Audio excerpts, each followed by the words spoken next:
غلت الغدر غليانا أن سعر كسوق مركو كعو وحلوران كرا غلى السعر غلاء أرجو أصليا وحويانون الارتفاع ومجاوزة الحد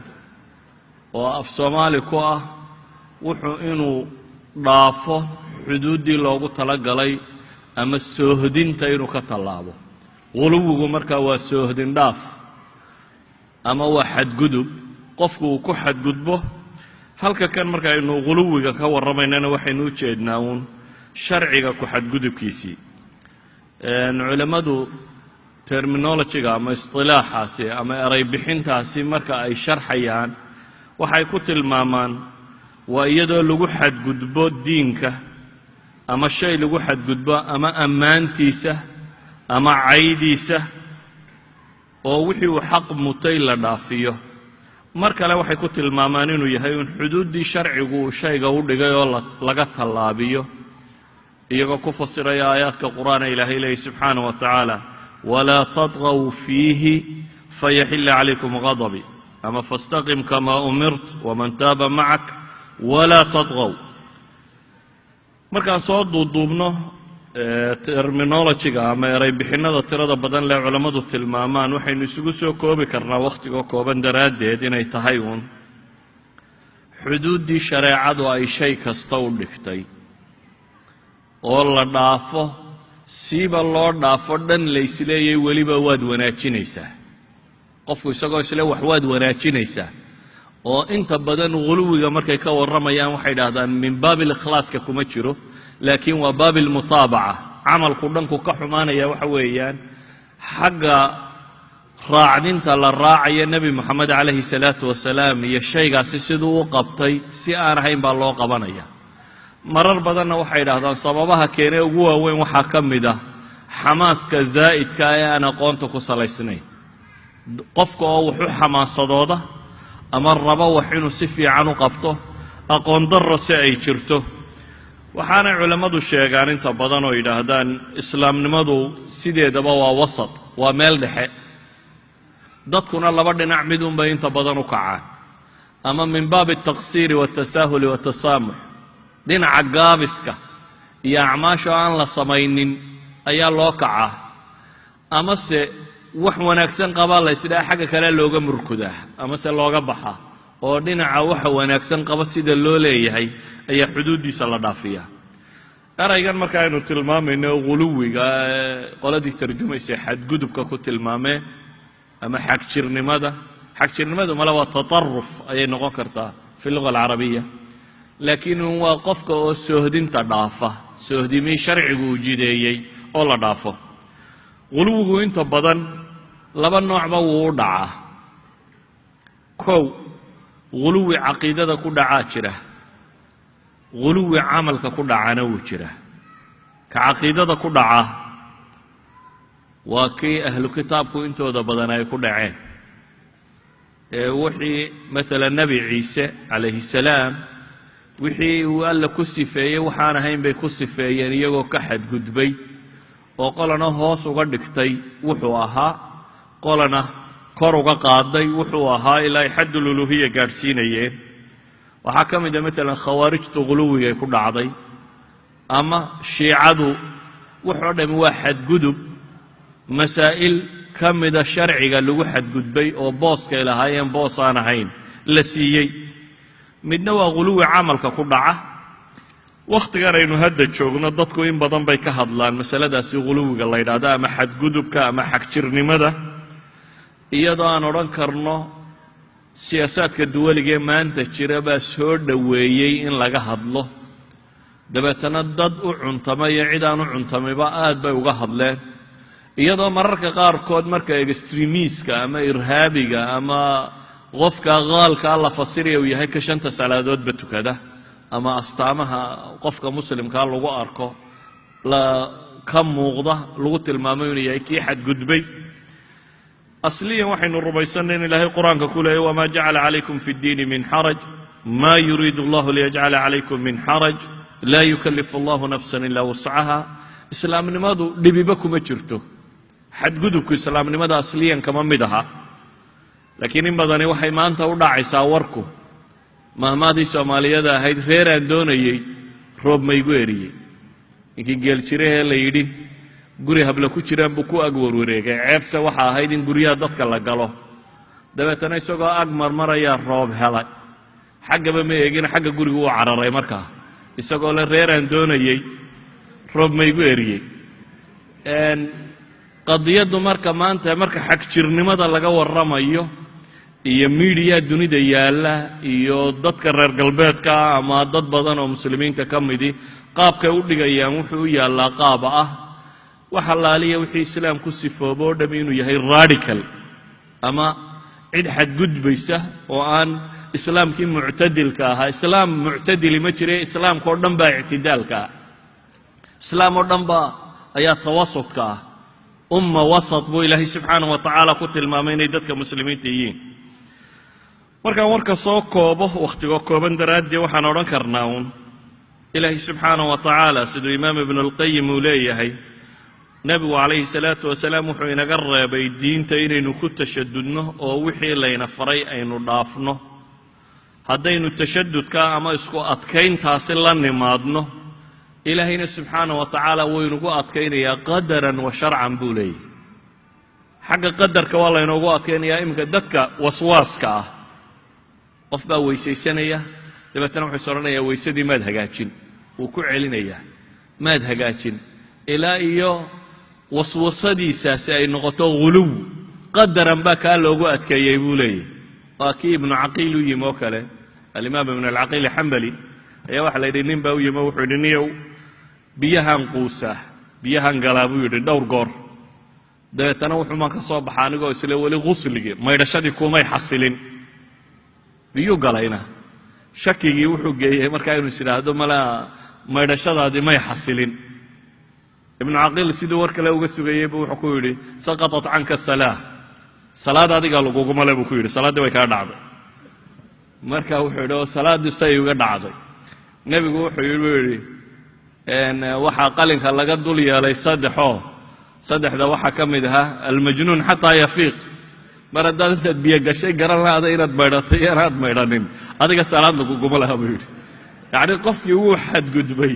ilaa xad uu gaadhsiiyo inuu fahmi kari waayo isagoo maydhay inuu haddana isweydiiyo waswasadaa la mida waswasadu waa qadaran bay kuugu adkaanaysaa inaad aragto qof salaad xidhanaya oo allahu akbar yidhaahda oo in yar markuu joogo haddana allahu akbar ku celiya oo waxaa arkay ninka soomaaliyeed ee gu yidhi saan allahu akbar u lahaabaa salaaddii laga baxay waa salaad buu xidhanayey siduu u xidhanayeyna salaaddii waa laga baxay idan wuxuu ibn alqayim raxmat ullaahi calayhi wuxuu leeyahay qadaran bay ugu adkaataa buu leeyahay qofka qaalka ee diinta ku xadgudba sharciyanna waa lagu adkeeya oo waxaad garan kartaa qisadii reer banu israa'iil qur-aanka ku soo aroortay war saca qale baa la yidhi dabeetana kolba waa kuwii soo noqday sacu caynkuu eegaya midabkuu leeyahay caynkuu waa lagu sii adkeeyaa un marka iyagu sii baadhista ku sii tiro badiyaanba ghuluwigu markaa ama xadgudubku ama soohdinta sharcigu dhigay oo la dhaafo waa aafo qadiima bay yidhaahdaan waa xanuun soo jireena oo bashariyada hore u hayn jiray waa xanuun gaadhsiiya dadka halaag waa xanuun ilaahay subxaanahu wa tacaala qur-aanka uu ku tilmaamayo ummadda muslimkaana waxaa lagu sifeeyey inay tahay ummad dhexdhexaada wakadalika jacalnaakum ummatan wasata litakunuu shuhada'a cala annaas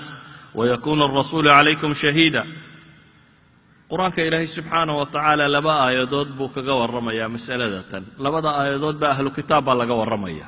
laakiin ummadda tanna waxay u tahay digniin loo tilmaamayo dariiqay kuwii hore ku lumeen inaanay iyana raacin si ay u lumaan si awgeed baa ilaahay qur-aanka wuxuu ku leeyahy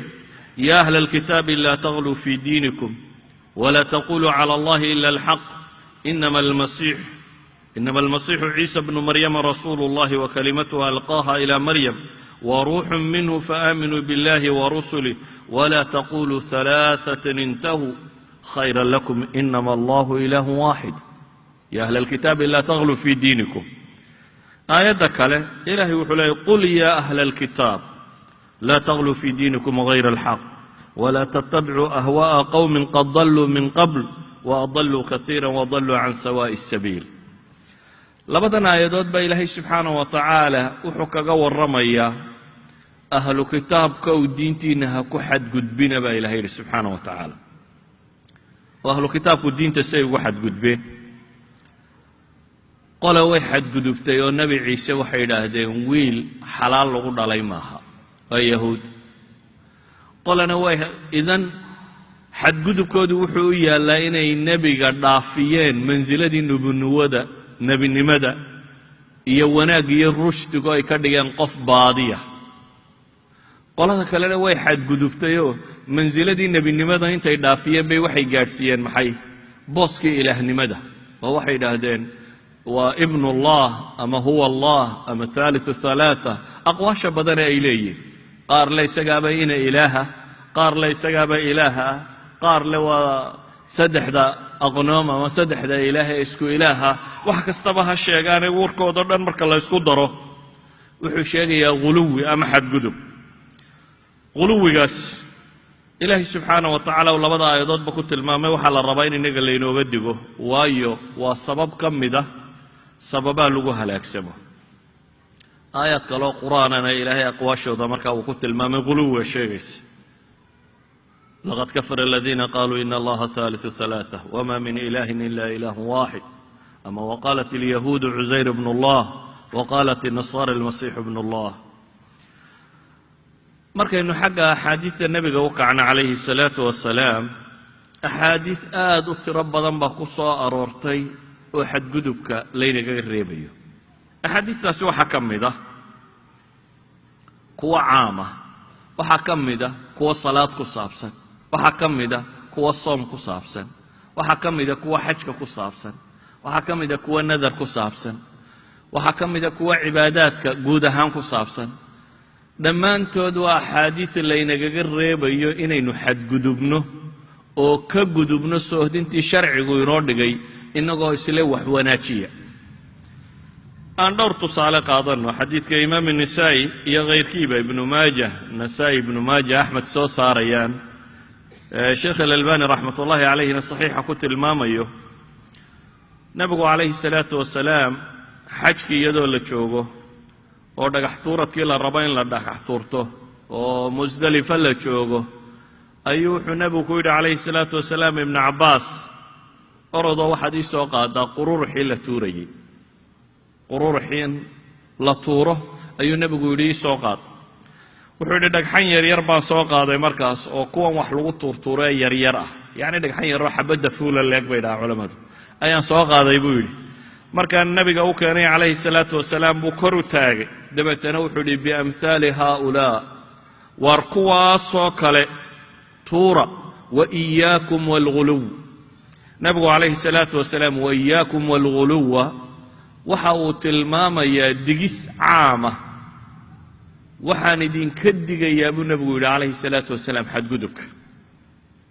alghuluwa fi اddiin fainamaa ahlaka man kana qablakum alghuluwu fi اddiin.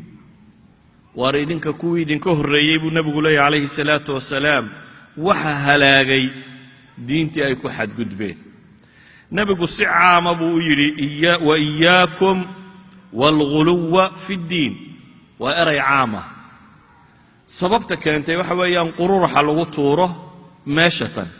haddaad xajka tagteen waa aragteen dadka badh baa kabahooda ku tuura. halkuu nebigu yidhi qururuxa ku tuura, waad yaabaysaa kabta taalla, dhagaxa weyne yaalla, waxa yaalla waa ghuluw. qaar baa isle shayddaanku aad ha u dhintee wax waaweyn ku garaaca. shayddaanku nacas maaha, dhagaxa isu dhiga. sideedaba sharcigu wixii uu jideeyo ayaa habboon in qofka muslimkii uu ku dhaqmo. adigoo isla wanaaji, adiga qururux ku tuur baa lagu yidhaaha is odhanin waad wanaajinaysaa haddaad dhagax waaweyn tuurto. nebiguna calayhi الsalaatu wasalaam diinta inaan lagu xadgudbin wuxuu kaga digayaa xataa qururux la tuurayana ha noqotee in diintu xuduud bay leeday, soohdimo ayay leeday. soohdinteeda inaad ilaaliso. sida awgeed buu nebigu calayhi الsalaatu wasalaam wuxuu leeyahy waar idinka kuwii idinka horreeyeyba waxaa halaagay ku xadgudubka ay diinta ku xadgudbayeen. xadiidka imaam albazaar uu soo saaray, xaakimna uu saxiix yeelayo, imaam dahabina uu ku waafaqayo, sheekh alalbaanina uu ku raacayo, waayo uu ka aamusay intuu sidooda u qoro. أي النبي عليه الصلاة والسلام وحت المام يحمل هذا العلم من كل خلف عدولة ينفون عنه تحريف الغالين وانتحال المبطلين وتأويل الجاهلين. نبي عليه الصلاة والسلام وحت المام علمه يغلو النمدو إن المنافسين إن أنا اسكمال قلين وحا كان حد قدك وأقون ضر يجهل ضدك أهل علم غلو ما سمايا. ولذلك النبي عليه الصلاة والسلام وحلي دين تتن علم هذا وحا حنبار دونه كوح والبكو دا عدالة كسفوبة كواسو كرهي دونه النبي قولي دين تكرهي دونه تحريفك أما وعنت أي سمينيان كوا حد قدب يا مغالينتا. نبي عليه الصلاة والسلام حديث كلو حكوت المامية لبا كوحوت السنة لابن أبي عاصم وصوصة رأي الباني الصحيح كنت المامية لبا كوحوت ومدى كمدي الشفاعة إذا ما هليلان سلطان ظلوم غشوم نين مضحة وظلم بدن وخيامة بدن وددك غشك السماية شفاعة النبي كما غيب قليه يا وغالم في الدين بالنبي قليه بالدين تكو حد قدبه. إمامه مسلم حديث كوسنا سوا صاري وحوكت المام يا نبي عليه الصلاة والسلام هلك المتنطعون تنطعوا والمتعمق المغالون وهلاك سمي كوا سيدا حيل كدير لا اسكو دايين wax walba u baadi doonaan ilaa ay ku xad gudbayaan. axaadiistaasi aynu soo tilmaamno dhamay waxay waafaqsan yihiin ilaahay wuxuu leeyahay was-samaa rafacaha wa wadaca al-miizaan alla tadghaw fi al-miizaan tughyaanku sharciyada islaamiga kuma banaana sida aan taqsiirkuba wala tukhsiru al-miizaan ilaahay uu leeyahay u banaanayn. waxaynu qaadan doonaa bacd al-amthila tusaalayaal kooban oo dadkii nebiga la dhaqmay calayhi salaatu wasalaam iyo marka hore nebigu sida uu tareengareeyey ama uu tababaraya. waayo qofka muslimka ah markuu cusub yahay ee cibaadaadkiiyo diinta uu barto ee aanu aqoontiisu aad u badnayn aanay raasukhin xamaasku inta badan xamaasadda tirada badan leh waxay ku kaliftaa inuu xadgudub badan sameeyo. waxaa arki doontaa nebi maxamed oo saxaabada hahaya markaasi oo ka ilaalinaya inay xadgudbaan iyagoo ama cibaadaadkii soontii salaadii cibaadaadkoodii raba inay aad u sameeyaan laakiin ay uga muuqato nebiga calayhi salaatu wasalaam in xadgudub uu ku jiro. mithaal xadiidka sheekhaynku soo saarinaya imaamu axmedba nebiga calayhi salaatu wasalaam ayaa waxaa loo keenay cabdillaahi bnu camar ibnu alcaas. cabdillaahi bnu camar ibnu alcaas ayaa wuxuu leeyahay aabbahay ayaa gabadh qurayshay ii guuriyey oo reer fiican ka dhalatay.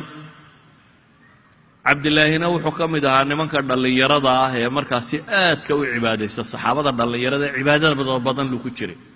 aabihii baa u guuriyey markaa inan qurayshyada. inanta markii loo guuriyey aabbihii oo camar ibnu caas oo saxaabi kale ahi wuxuu dareensanaa inankiisu siduu cibaadadiisu arbay xadgudub ku keentaa. habeenkii arooska markii inantii loo hooyey ayuu subaxii odaygu gabadhii u yimi wuxuu yidhi bal warran ma fiican tihiin waa nabad qabnaa bay tidhi. cabdillaahi iga warran buu yidhi iyo xaalkiisa. waxay tidhi xal oo dhan waa tukanayey nicma alcabd lirabbi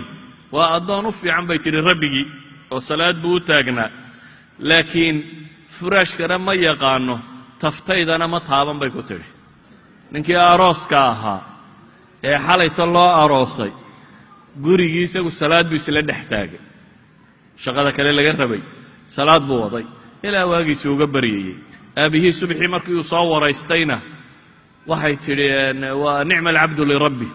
allihiisa si fiican buu u caabudaa laakiin furaashka reernimona garan maayo taftaydana muu arag bay ku tidhi. camar ibnu caas siduu inankiisu sheegayo aabbaa ii yimi buu yidhi oo markaasuu imaagay buu yidhi wacadanii bilisaani carabku igu qaniinay buu leeyahy ama waasmacanii hujra wou caayey odaygii subaxii way caayey buu yidhi markii uu ii yimi. wuxuu yidhi inan reer ka dhalato quraysha baan kuu guuriyey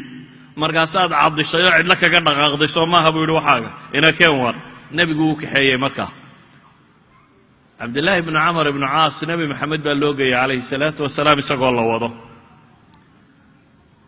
nebigu calayhi salaatu wasalaam ashtakadii markii loo sheegay ayuu yidhi yaa cabdallah kayfa taqra' alqur'aan kayfa taqra' alqur'aan cabdallow qur-aanka sidaad u akhridaa buu yidhi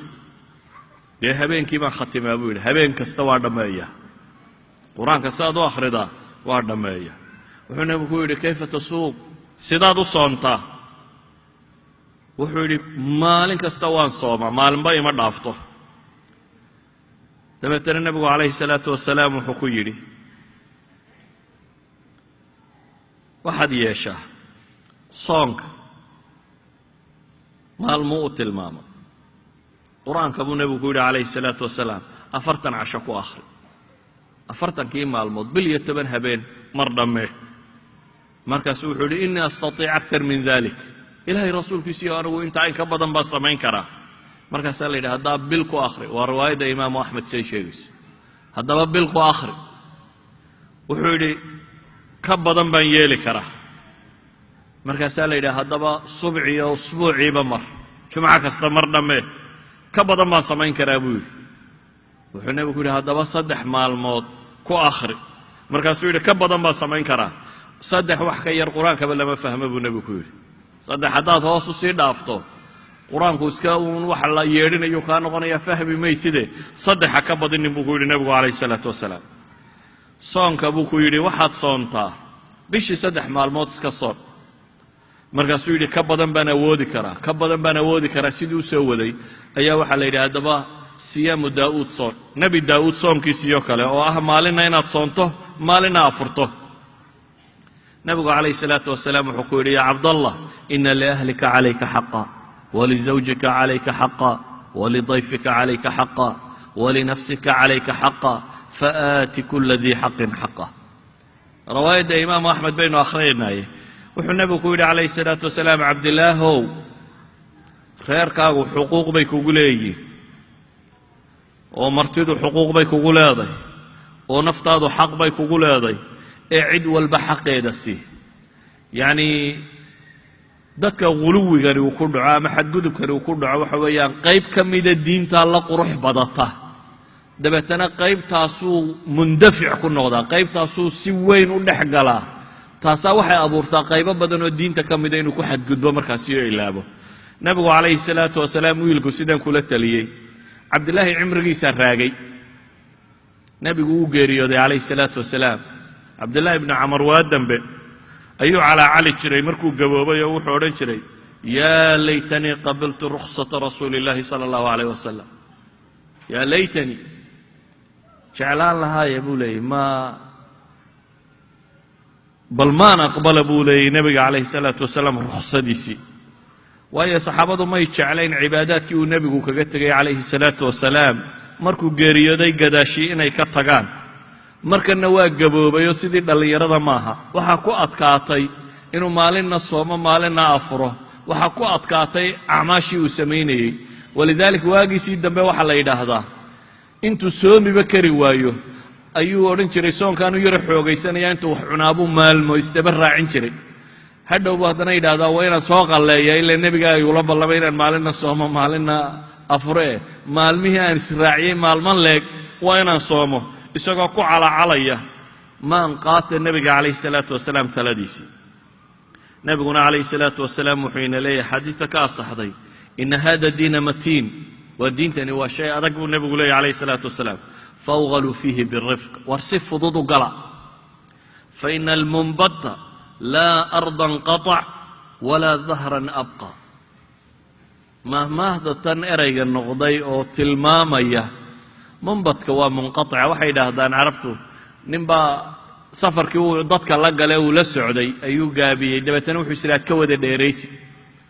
daabaddiisiibu aad usha ula dhacay cabbaar bay carartay wuxuu usha la dhacay cabbaar carartaba wadnaha go-ay dabeetana way bakhtiday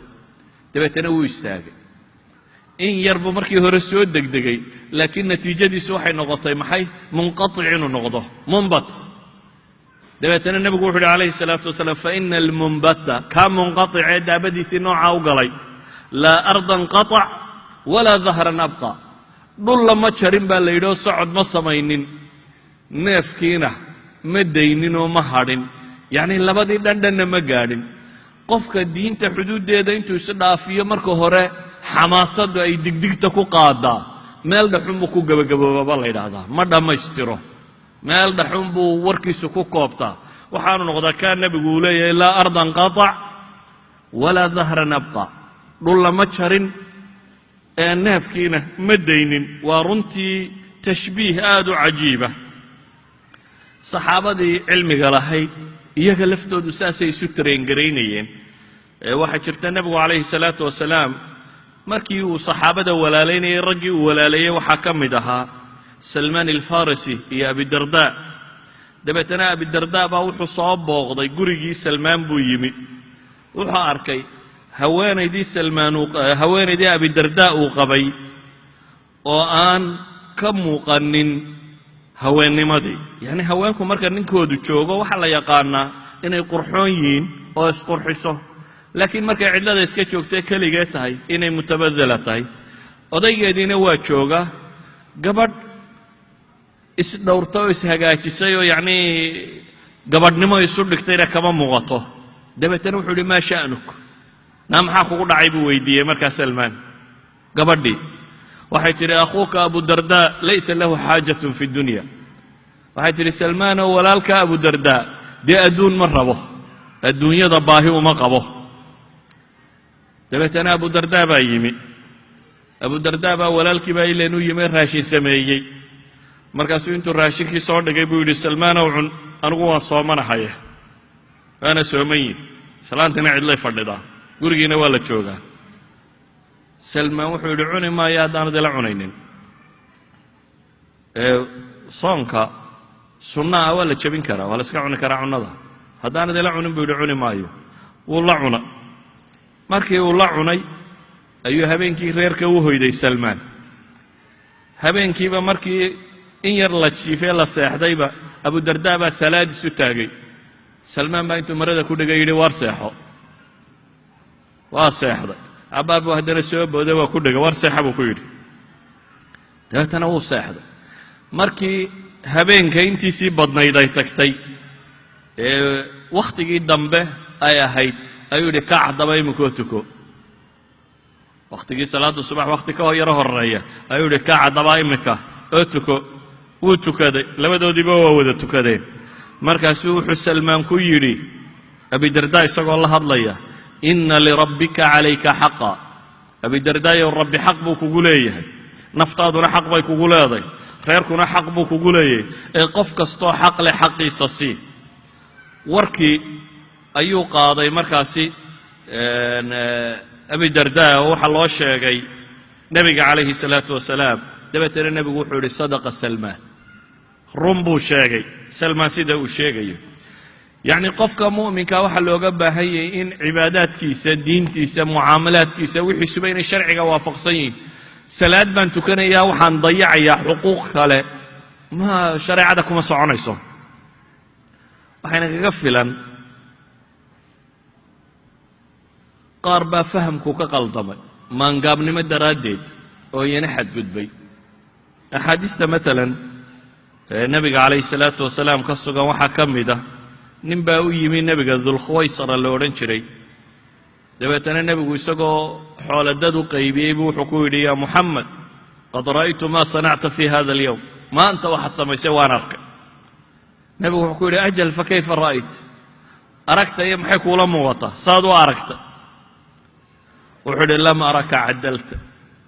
maan arag buu yidhi adigoo cadaalad falaya nebi maxamed buu ku leeyay calayhi salaatu wasalaam maan arag adigoo cadaalad falaya wayxak in lam yakun alcadlu cindii facinda man yakuun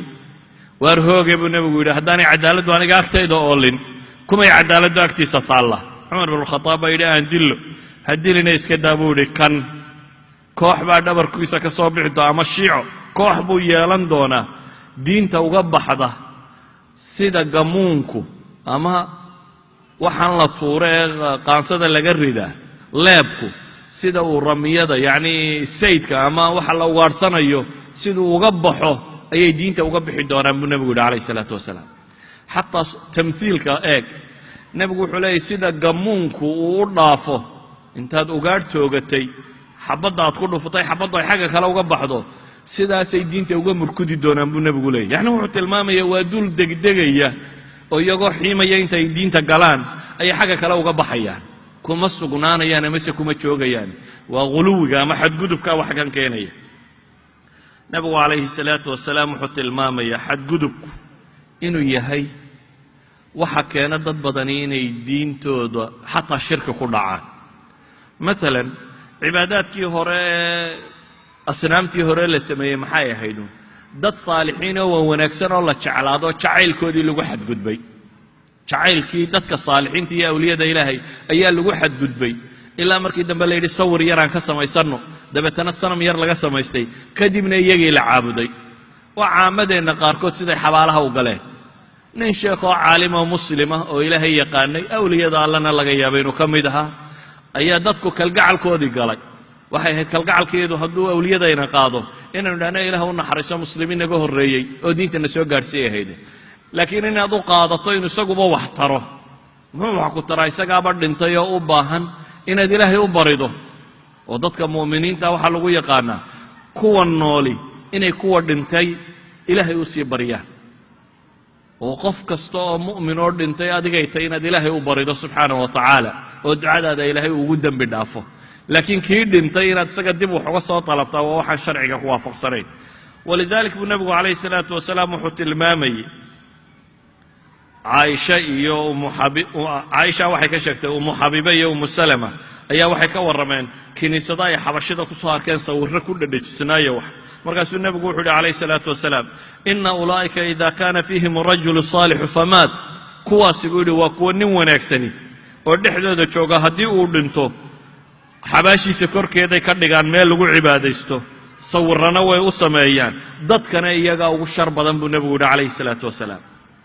waxaa meesha ka muuqata uu nebigu calayhi salaatu wasalaam tilmaamayaa ina addiina yusr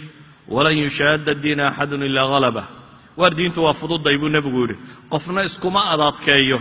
ilaa iyo way ka xoog badataa ghuluwigu markaa dhan badan buu geli karaa cibaadaadkuu geli karaa caaisha waxay leedahay nebiga calayhi salaatu wasalaam xadiidka saxiixaynka ku soo arooray gabadh baa iyadoo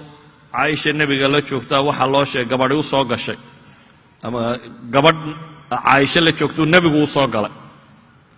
markaasaa waxa uu yidhi nebigu man haadii waa tuma tan kula fadhidaa waxaa la yidhi waa heblaayo waa gabadh salaad badanoo saan bay u tukataa kan bay tukataa waxbaa laga warraba salaadaheedii iyo wax mah buu nebigu ku yidhi calaykum bima tutiiquun naa warkaad sheegaysa u kaadi cibaadada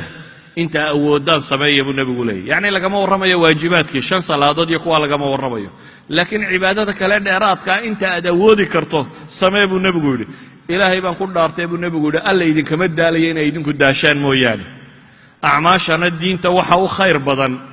inta la joogteeyo ee cibaadadiinna waxaa ka dhigtaan waxaad joogtayn karto haddaad tidhahdo iminka habeen kasta waa inaad 100 salaadood tukataa imisaad wadaysaa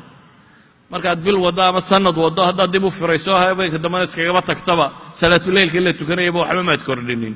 in yaroo aad joogtayn karto ayaa ka roon sidaa awgeed buu nebigu calayhi salaatu wasalaam cibaadaadkaasi saxaabada isagoo tilmaamaya ayaa xadiidka saxiixayn ku qoran nin buu arkay labada dhinac lahayo soconaya markaasaa la yidhi markaasuu nebigu yidhi maa baalu haada war kan maxaa ku dhacay waxay idhaahdeen wuxuu nadar ku galay inaanu lugayninba dabeetana nebigu wuxuu ku yidhi ina allaha can tacdiibi hada nafsahu alghaniy waarka naftiisa cadaabku cadaabaya ilaahay hani buu ka yee waxaad tidhaahdaan waxaad doonto iska fuulo soco waxba ha ka cabsanine cibaadaadku markaa qofku inuu taqashuf sameeyo koox saxaabada ka mid ah 3 ninoo saxaabada ka mid ah gurigii nebiga tegey markaasay waxay yidhaahdeen dumarkiiba nebigay waraysteen bal warrama markaasaa loo sheegay warkii nebiga calayhi salaatu wasalaam warkii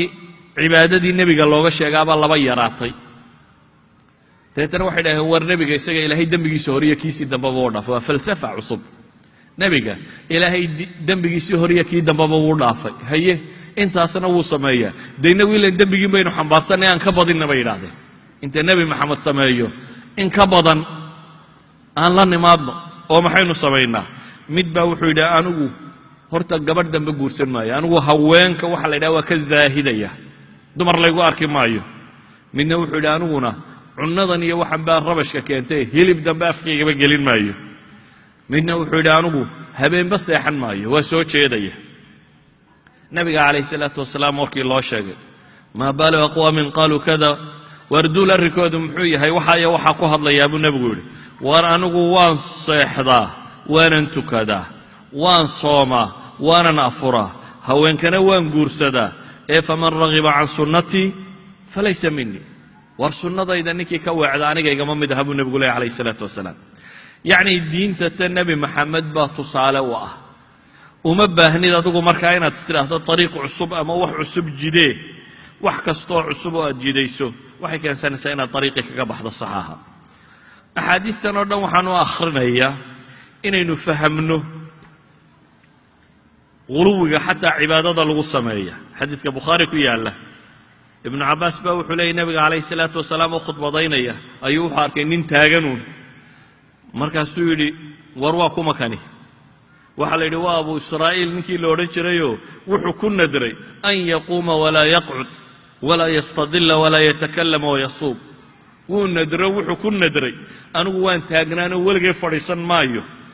hadh iyo hoosna hadhsan maayo naftan baan cadaabayaa hadlina maayo waan soomanaanayaa buu yidhi soonuun baan ku jirayaa fadhiga iyo nasashada iyo hadhka iyo waxaasoo dhanna waan iska daynaya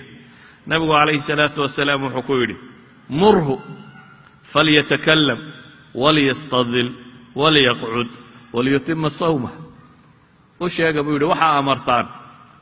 inuu hadlo oo hadhsado oo fadhiisto soonkiisana ha dhammaystiro yacni soonkuunbaa anfacayee waxaan kale tacdiiba uu samaynaya waxba kuma jiraan guluwigu wuxuu galaa xataa in su'aasha aad badiso wax kasta aad tidhahda ka guugaadho su'aashooda aad tiro badiso nabigu calayhi salaatu wasalaam baa wuxuu yidhi xaja markaasaa nin soo boodo wuxuu yidhi ma sanad walba ilaahay rasuulkiisiiyo dabeetana uu iskaga jeestay nebigu lama hadale xagga kaluu ka soo maraa ma sanad walba markii dambuu nebigu u yidhi calayhi salaatu wasalaam haddaan haa ku odhan lahaa way idinku waajib noqon lahayd inaad sanad walba xajtaan manaydan awoodeen waar ka taga buu nebigu yidhi inta aan idinka tegey oo wixii aan idin farayna la yimaada waxaa ka awoodaan wixii laydinka reebayna ka reebtooma nabiga calayhi salaatu wasalaam saxaabadiisa isagoo tiragaraya masaa'ilkan waxaan u tilmaamayaa inaad fahamtaan weligeedba inuu jiray qof xamaasadoodoo isdhaahda cibaadada tiro badi laakiin waxay lahaayeen saxaabadu murabbiin iyo dad celceliya walidaalik buu nabigu calayhi salaatu wasalaam intuu soo galay guriga ayuu wuxuu arkay xadhig guriga ka soo dhex laalaada markaasuu yidhi xadhigga kani waa maxay markaasaa la yidhi zaynab baa guriga ku xidhatay waa haweenaydiisii zaynab baa ku xidhatayoo salaadda siday u wadda markay daashee kici kari weydo ayay xadhigga qabsataayoo ku kacdaa si ay salaadda u tukato wuxuu nebigu ku yidhi xadhiggana fura maa intaad firfircoon tahayna tuko firfircoonidu markay kaa dhammaatana iska seexa buu nebigu yidhi calayhi salaatu wasalaam laguma odhanin noocan sameeye iska seexa markaana kullu dalik waxaan uga jeednaa inaan dhowr shay tilmaamno wakhtigoo kooban daraaddeed nabigu calayhi salaatu wasalaam waxa uu inoo tilmaamayaa inaanay bannaanayn qofka mu'minka ahi diinta waxa saaran waxaan ahayn inuu dusha iska saaro guluwiga kani markaa wuxuu keenaa ilaahay wuu kaa fogaynaya kuuma dhowaynaya haadii waaxida laba camalka ma joogtayn kartid ee berri unbaad joojin waa muddo yar intanaad maqiiqan tahay saa dambuunbaa lagu arkaya adoo barafoobay saddex waa daliil wuxuu u yahay bay yidhaahdaan caqli xumo iyo shaytaanka inuu ku wato afar waxay yidhaahdeen daliil waxay u tahay guluwigu jahliga iyo aqoon darrada diinta kaa haysata shan wuxuu keenaa bay yidhahdaan waswasadatan qofkoo wax walba siduu isu leeyahy isku adkee marka dambe waswaaska gala sidaa kaa intuu biyaha galay le inaan maydhiyan kala garan maayo maxay tahay asbaabta keentay in guluwiga kani uu dhaco asbaab caama baa jira oo dadku inta badan guluwigu keeno waxaa ugu horeeya aljahlu wa cadamu alfiqh aqoon darro iyo fiqi yari aqoon darrada iyo fiqi yaridu waxay keensanaysaa haddii dadka aqoontu aanay ku badnayn sharciga in yar buu meel ka ogaadaa dabeetana intaasuu diintii oo dhan moodayo jus-iyadaa yare uu ogaaday qofka ka hadhadlana wuxuu arkaa inuu caalimiye ama sheekhiye ama la koox yahay diinta inteeda kale cidda ka hadashoo dhanna isdira wuu quurhsadaa oo inaanu waxba ogeyn maalan waxaa laga yaabaa masalada jihaadka inuu waxoogaa ka akhriyay ama waxoogaa ka fahmay idan wixii baabkaa ka warramana wuxuu arkaya inuu sheekh yahay diinta inteeda kaleo dhan wixii ka warramana nin iska hurda oo aan dunidaba kala ogeyn iyo waxa ka socda oo iska maangaaba buu arkaya waxa keensada guluwigan tirada badan leh dhammaantii waxa weeyaan jahli waxa keensada waxaa ka mid ah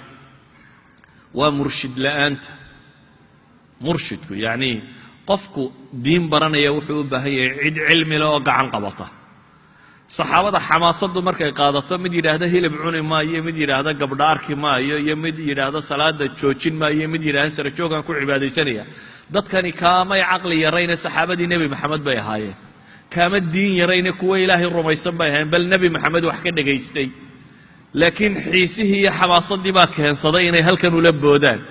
xiisahan iyo xamaasaddu qof kasta oo iyaga ka dambeeyena markaa wuu ku dhacaya waa la arki karaa dad badan oo ama dhallinyaro ama odayaalo ama cidduu doontaba oo xiisahan iyo xamaasaddu intay qaado sida tan u tallaabsanaya laakiin dadku wuxuu u baahan yahay ciddii qori lahayd ee toosin lahayd ee tarbiyayn lahayd ee dhili lahayd waa kuma kaasi waa caalimka rabbaaniga ah siduu nebi maxamed kuwan u dhilayey calayhi salaatu wasalaam ee waxu barayey ee u toosinayey haddii markaa bulshada dhallinyarada ahi ay ka fogaato dadka cilmiga u saaxiibka ah oo ninka dhallinyaradii nin dhallinyaro isaga la da'ah ama dhowrka baabe uu akhristay isna la akhristay oo isku baabkuun yaqaaniin uu ku xidhmo oo kaasi sheekh uu noqdo iyo mufti waa isla ambanaya ambashadu ma aha inaad xagga sokoo qura u ambato oo aad ka lunto macaasida waaweyn aad ku dhacdo ee ambashada waxay keensanaysaa xataa inaad diinta ka murkudo inaad ka dhex baxdo jahlina uu kaa dhex saaro walidaalik waxyaabaha keensanaya waxaa ka mid ah awdaacdan maanta lagu jiro ee munkarka iyo fasaadka uu tiro badan yahay qofkoo dhallinyaradoo isdhaahdaa waajibka ku saaran waa alamru bilmacruuf laakiin aan garanaynin alamru bilmacruuf maqaayistiisa iyo waxa lagu qiimeeyo sa wax loo wado waxyaabaha keena waxaa ka mid ah taxadiyaadka maanta dunida yaalla gaal aan naxaynin oo istifzaas ku samaynaya dadka raba inuu fudaydsado soo kiciyo si uu aqraadiisa u fushado wax u laayo wax u gumaado iyo dowladaha islaamka oo hurda ama baqaya ama aan waxba samaynaynin iyo culamada badh oo lagaba yaabo inay masaa'ilka qaarkood khafla kaga sugan yihiin awdaacda caalamka iyo siday u socoto dabeetana wiilka dhallinyaradu is idhaahdo oo diintaba miyaa adiga mooyaane cid kale u soo hadhay inaad adiguun xambaarta mooyaane ma cid baa soo hadhay uu is idhaahdo xamaasku uu ka rido markaasi wax badan oo aan sharcigu bannaynaynin waxaa keeni kara baynu leenahay iyadoo ay dhici karto inuu sida tan waracnimo moodo alguluwu walwarac wax yar baa u dhexeeya maalan inuu qofku is idhaahdo weysayso ilaa halkan maydh laakiin inuu qofku is idhaahdo weysada ku hubi aw 20 jeer maydha ma waxbay soo kordhinaysaa waracnimo ma aha iyo weysadii aad leedahay fiicnaysi ma fiicnaanayso ee waxa laga yaabaa waxaad wadoo dhami bidac iyo qashir iyo waxaan diinta ku bannaanayn inay yihiin waxaan leenahay cilaajka ugu fiican ee uu heli karaa qofka waxa lagu qiimaynayaa ma aha inta uu cibaadaysanayo ama salaadiisa badnideeda waayo nebigu gabadhii salaada badnayd weeyaan kuu la hadlayay ninkii soonka badnaa weeyaan kuu la hadlayay qofku inuu soon baday ninka dhallinyarada ee la midkii waxa laga yaabaa inuu ku qiimeeyo u idhaaho war ninka soon badan iyo cibaado badani ma jiro wadaadkani ma isagaa faralka mooyaane wax kalaba sooma muxuu kula hadlayaa ninka kan kaa aan faralka soomine hadduu aqoon dhaamo isagay tahay inuu xadeeyo waayo nebigu calayhi salaatu wasalaam khawaarijta markuu ka warramayey yuu la hadlayey wuxuu la hadlayay abibakar iyo cumar iyo rag ah muxuu ku lahaa salaadooda salaadiina u xaqiraysaan buu leeyay bal ninka abibakar iyo cumar iyo ka salaad badan qiyaas iyo cuthmaan iyo saxaabadii nebi maxamed calayhi salaatu wasalaam khawaarijta markuu sifaynaya wuxuu ku tilmaamayaa salaada iyagu tukadaan khawaarijtaas salaadiina waa u xaqiraysaan waxaa la yidhahaa calaamadda nimanka khawaarijta calaamaadka ay macruuf ku ahayeen waxaa ka mid ah wejigaa wada madooba say u cibaadaysanayaan halkani way jirfaysan jirtaa la yidhi cibaado daraaddeed waana nimankii saxaabada laynayay saxaabadii nebi maxamed bay laynayaan wejigana dhulkay ku hayaan maxay ku haystaan waxay rumaysan yihiin inaan saxaabadu diinta si fiican u fahmin oo si fiican aanay u wadin oo masalada alxaakimiya inay wax qalada ay ka fahmeen meesha marka maxaa ku jira wuxuu kuwaa nebigu ku sifeeyey leebku sida uu uga dhex baxo ugaadha aad ugaadhsanayso ama xabadda aad ku riddaa say uga dhex baxdo si la mida inay diinta uga baxayaan xataa surcada waa fudaydka ay uga baxayaan baa la tilmaamaya waxaa muhimkii wuxuu yahay diintu waxay u baahan tahay in lagu dhaqmo sax dadkan badan ee tasayubka sameeyey yacnii fudaydiyey diinta iskaga tegey si saxa maaha waxay ku socdaan laakiin waxay u baahan tahay ku dhaqankeedu cilmi fulinteedu waxay u baahan tahay cid aqoon-yahana oo cilmi leh oo khabiira walidaalika haddaynu rabno guluwiga inaynu cilaajinno qaabka reer galbeedku ay u cilaajinayaan ma cilaajinayo qaabkay u daweeyaan ee xadhig iyo dil iyo afkaarta sideedaba xoog laguma daweeyo afkaarta waxaa la yidhaahda qofka maskaxdiisa gala qofka ku qanacsan waxa kan waan ku dilayaa wax badan kama tarto isagaaba laga yaabaa inuu dhibasho diyaar u yahay maxaad dilaysaa dab isagu dhibasho diyaar u yahay maxaa dilistaadu ay samaynaysaa qofka bini aadamka waxaa lagu qancin kara waxa weeyaan mabaadi'dan in lagala niqaasho in lagala doodo in wax la baro cilaajka qudhee la garan karee tataruf ama guluwi lagu daweyn karaa waxa weeyaan dadka ahlu cilmiga in loo ogolaado inay wax sharxi karaan wax akhriyi karaan wax daraasayn karaan reer galbeedku cagsigay u carareen oo ah wixii diin ku abtirsada khaasatan inta culammada in afka laga xidho kuwan yaryar iyo intana in xoog lagu daweeyo inay sii karta mooyaane wax iska bedelayaana ma jiro meel ay cilaajiyeen oo dunida ka jirtaana ma jirto inkastoo lagaba yaabo inay iyagu gardaran yihiin inta badan galbeedku siday u wadaan haddana meel ay cilaajinayaan ma jirto haddii la rabo in cilaaj la sameeyo markaa cilaajku waa fi bilcilm nabigu calayhi salaatu wasalaam dadkii tatarufka sameeyey ama guluwigu ku dhacay mana xidhin mana laynin mana waxna kale eh wuxuu sameeyey inuu tarbiyeeyo inuu wax u sheego in cibaadadu siday saxa ku tahay tilmaamo in waxa saxa iyo waxa qaladka uu sheego idan qaabka qudhay wax u saxmi karaan waa in dadka diinta ahlu cilmiga la fasaxo inay wax sharxi karaan wax tarbiyeyn karaan wax badan ay akhriyi karaan murshidka rasmiga unbaa masaa'ilkani waa masaa'il cilmiya sharxi kara dhallinyaradana waxaan kula talinayaa dhammaantood da'yaridu iyo tajriba yaridu iyo aqoon yaridu intuba waxay keentaa in badan inuu qofku kaco oo kufo walidaalika waxaa u baahantihiin cilmiga si mikroya inaydan u gelin si makro ah inaad u gasho si ballaadhan waxaa laga yaabaa mas'ale iyo inaad 2,000 oo kitaab ka baxdido intaasoo quri kuu muuqato laakiin noloshu hal mas'ale maaha noloshu way ballaadhantahay ninka caalimkiina si weyn oo ka ballaadhan si aad wuxu eegayso wax u eegaa dhallinyaradana waxaan kula talinaya dadka ahlu cilmigaa diinta ka qaata oo weliba kuwa ahlu cilmiga ee diintooda lagu kalsoon yahay kuwaasi diinta ka qaata guluwiga sida qudhe lagaga bixi karaa markaasi waa cilmi la helo iyo murshid qof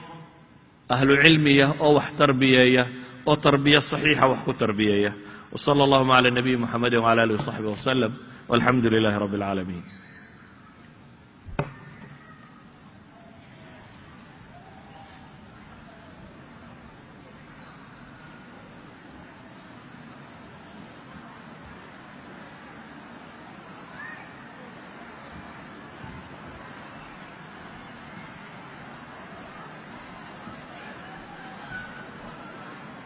جزا الله الشيخ مصطفى هارون محاضرة قيمة إن شاء الله تعالى هدنا العصر كم تكننا